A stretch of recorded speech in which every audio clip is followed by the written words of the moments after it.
So in this portion we'll get about reflective cross-site scripting. The content of this will be what is reflective XSS, impacts of reflective XSS, a real-world example, a solution to the problem, and a summary. What is reflective XSS? Reflective cross-site scripting is one of the three types of XSS. These being reflective, stored, and DOM. In this case, we will be focusing on reflective. This is when an attacker injects malicious code into a web page. Why it is reflective is because malicious code is reflected onto a user rather than the code being stored in the web page. The possible impacts of this is theft of sensitive information, so this could be login credentials, credit card numbers, personal information. Malware installation, this could inject malicious code into the victim's computer, potentially into malware, spyware, viruses. Loss of trust, so the business, they can damage the reputation on the affected website and cause distrust for the brand image. Financial loss, this can be due to remediation costs, regulatory fines, and general loss of a business. Legal repercussions, can legally face repercussion due to information being compromised from a reflective XSS attack. We'll be going into a real world example now, showing how actual reflective XSS attack starts. This is the lab, this is on Portugal. We'll be looking at just a standard easy reflective attack simply by using an input field and using the alert script. So that will do the alert function and basically trigger a script in the system, but nothing harmful. So once in, we can see this blog site has a few things that you can click on. You can view posts, comment sections. In this case, we'll be using the search bar, and we'll be able to put the script in. If we put this script in, we will see that if we click search, this will pop up, and this is the alert sign. So if we put this script in, it will basically send a script of an alert. This is just a test if the script actually functions. So if this was like a real site and we found that this works, we could put a harmful script in between these two, like in the area, and it'll be able to basically do any harmful thing that we can fit into a script. So yeah, going back to the PowerPoint, we can see we go into the solution to the problem. So if we saw with that real world example, like it was very simple, but in some cases not as likely as it was a few years ago, that could happen. To stop this, we can check for a user input and make sure it is in the expected format. This is validating the user input, so it stops some easy scripts from getting in the system. We can encode user output, encode all user generated content, prevent any script tags or malicious code executing. Use HTTP only cookies, so the cookies cannot be accessed by client-side scripts, make it less vulnerable to cross-site scripting. This makes it so the cookies can't just be accessed by the attackers. Use content security policy. Implementing this allows you to define a whitelist of trusted sources so that a web app can load from. So if any non-trusted sources come in, they'll be blocked. The key steps to achieve XSS is to identify a potentially vulnerable website. This website needs to have a user input field, such as a comment section or search field. Easy way to check if these input fields validate is using the script alert, which we just saw. The next step would be to then inject the code and make sure the user submits to it. So once a website is found to be vulnerable, the attacker can then inject the malicious code, usually being designed to exploit the vulnerability. Depending on the website, it could be a bit different. So with reflective XSS, this will be when the web page is loaded. Once ready, when the user submits into the field, the web app reflects whether the code set onto the user's browser, and the execution of the code, depending on what the attacker has wrote, it will be left to execute. So it depends. It can do a few things, but Once they have access, they can do data theft, malware installation, and many other malicious activities. So in summary, cross-site scripting is a web vulnerability that allows attackers to inject harmful malicious code into a user's browser. This is done by a user input box, and once it's executed on a user's browser, there can be a severe impact depending on the attacker's intentions. This can be data theft, stealing credentials, malware, and defacing of the website. There are countermeasures to reflect access, such as proper input validation, content security policy, HTTP only cookies, and keeping the software up to date. Thank you for listening.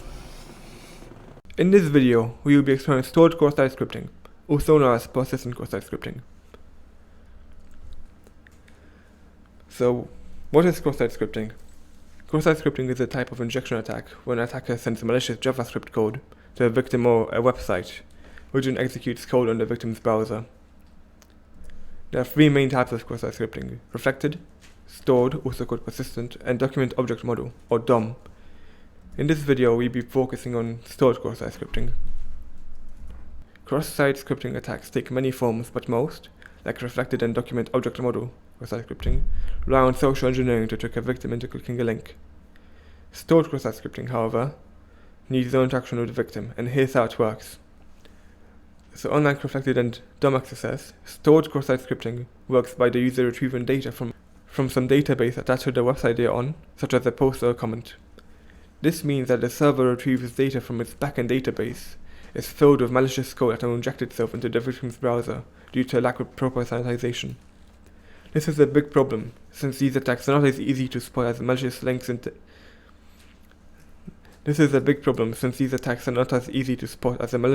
needed for affected and DOM access, meaning that by the time the victim realizes what is going on, it's going to be too late. Let's take a look at an example of how we might carry out a stored cross-site scripting attack. For this demonstration, we will be looking at the stored XSS into HTML context with nothing encoded lab on Portswigger. Okay, so we have loaded up our Kali Linux machine and the lab. So here we are presented with a simple blogging website.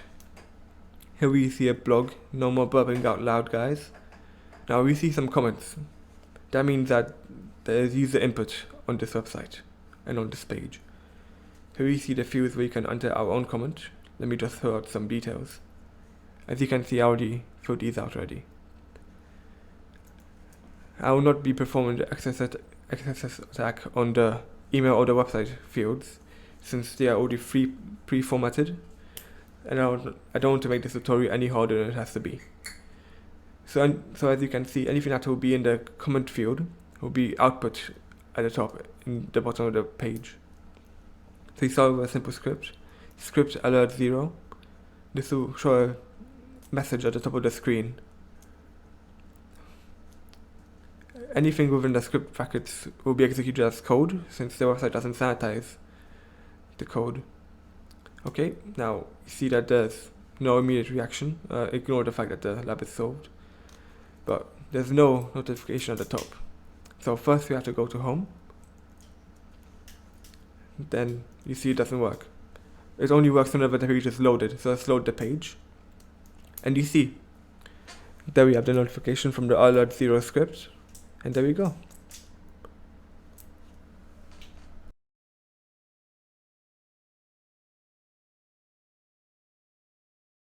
So maybe you're asking yourself, how do I defend myself against cross-site scripting?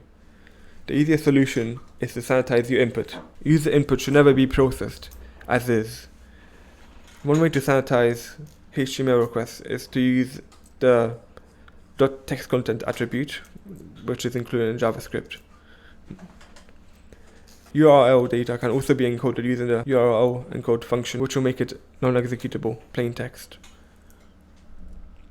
So, to summarize, here are some key takeaways. Stored XSS works by data being stored in a database, where that data is malicious and can be executed as malicious code.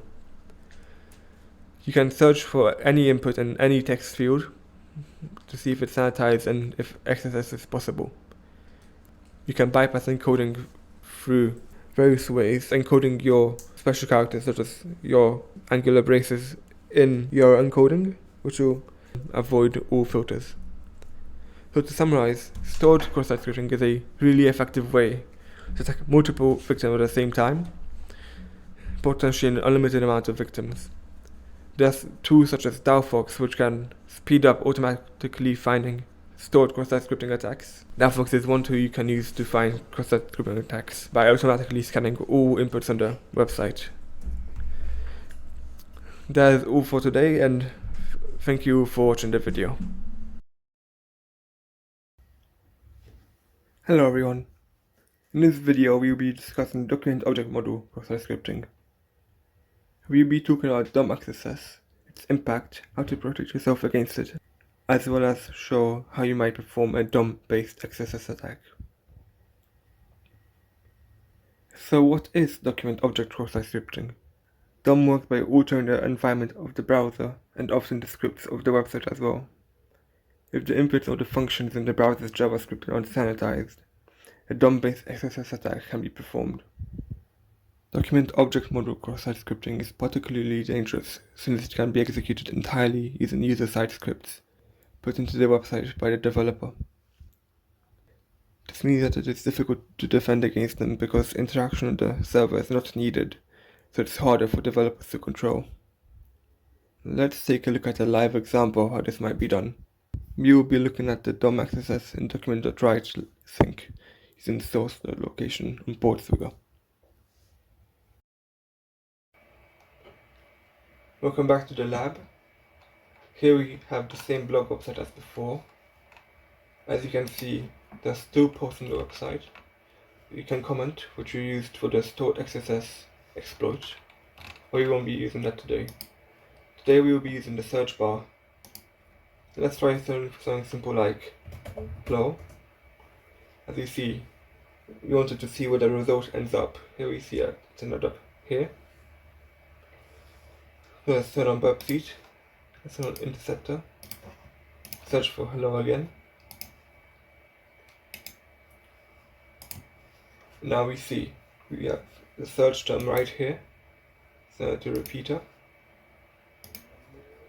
Now let's send it to see the full source code of the thing.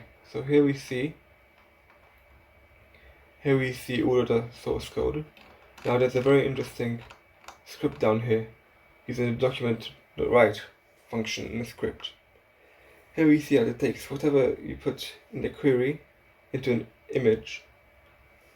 We can exploit this. Okay, let's inspect the element here and see exactly what's going on. As you can see, it's right here. So, but to execute our code, it needs to be outside of the image tags. So what we would do is we would simply close it like this. That's another one here. And then we put our script right here. So let's go back to the home page instead of Interceptor first. Then we would, of course, type it in like this. Then, since we want to modify an image, this means source stable vector graphic. Now we would simply hit the load alert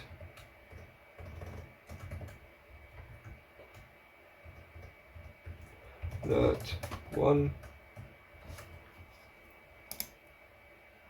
Now you see we have the result right here, and that's it. There are several ways to defend yourself against DOM XSS attacks, such as sanitizing your user input, encoding, and pre-formatted queries. These all help to defend against all types of cross-site scripting, which helps to secure your website and protect your users. So, to summarize, DOM XSS is a type of cross-site scripting attack, which uses the browser's environment to execute malicious code. Users can protect themselves against it using browser extensions such as uBlock Origin and NoScript. Content policies can also be implemented. Developers can protect their users in a number of ways, such as input validation and encoding to mitigate the risk and impact of cross-site scripting attacks. Thank you for watching.